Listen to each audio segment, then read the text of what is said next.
Well, the story of the Unbreakable Boy is a true story about Scott and Teresa Lorette and their two sons, Austin and Logan. Scott and Teresa meet. They're, start falling in love. On their third date, they get pregnant with Austin, which is definitely a curveball. But they're like, hey, let's do this. Let's figure this out as we go.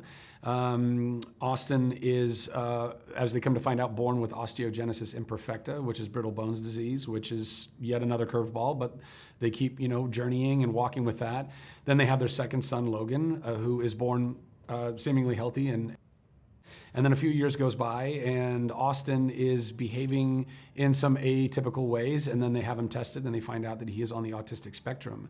So the movie is really about a family kind of navigating those waters whilst, Scott and Teresa are still navigating, figuring out their own internal conflict in themselves, figuring out their relationship, and figuring out how best to love their children through it.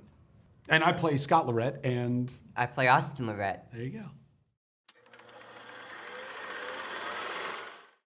Yes, I met the real Austin Lorette. I first met him about a week into filming. He sent me a message on Instagram and said, hey, I hear you're portraying me in the movie. I'm really excited to meet you. Our family thinks that you're going to do great. And so I messaged him back, and very quickly we got on a call together, and I was really excited to meet him. He was incredible.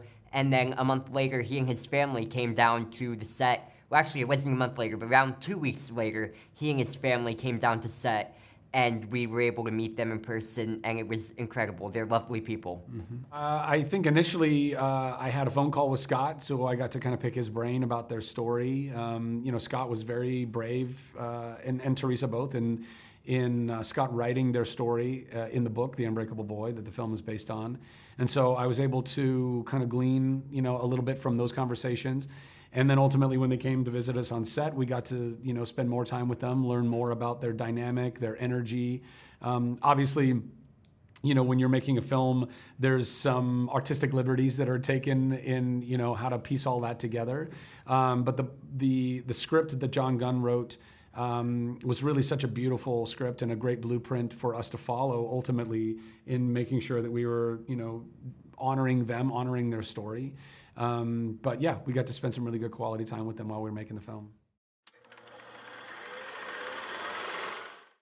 They were all really lovely. We were like a family on and off set. We all got along really well. It was fun. We did activities with each other off set. I remember hanging out with Zach. I remember hanging out with Gavin and Megan the most, since we were all the immediate family. We didn't see much of Patricia because she was only on for 3 days, but she was really lovely. I got a picture with her. They were all amazing. Yeah, I mean, it was a beautiful family that was really God-breathed. I mean, the movie came together quite fast, and in the height of the pandemic, so we weren't really sure how it was all going to come together, if it was going to come together, and yet all of the right and perfect souls, collected in our cast and our crew. We spent really quality time off camera together, having meals, breaking bread, having fun.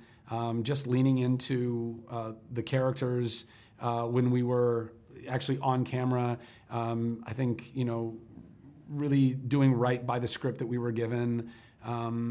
It was really a magical experience. Love, acceptance, and redemption. Positivity during struggle.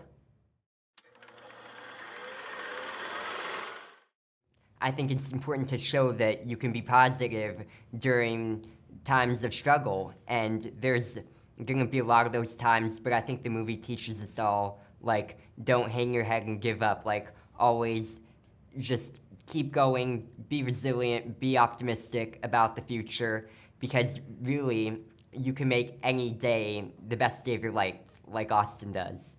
The world is a hard place, and there's a lot of pain. There's a lot of suffering in the world all the time. And we all have these ideas of the way that our life is supposed to go. We have these idealized versions that we of ourselves that we see, of the life that we think we're supposed to be living. And when those things aren't adding up, when our expectations are not being met, that can lead to a lot of suffering, internal turmoil, anxiety, fear, anger, things like that. And I think that this film is a really beautiful example of radically accepting the life that you're given. And in doing so, finding so much beauty on the other side of that, figuring out more how to love yourself better and therefore loving those around you even more.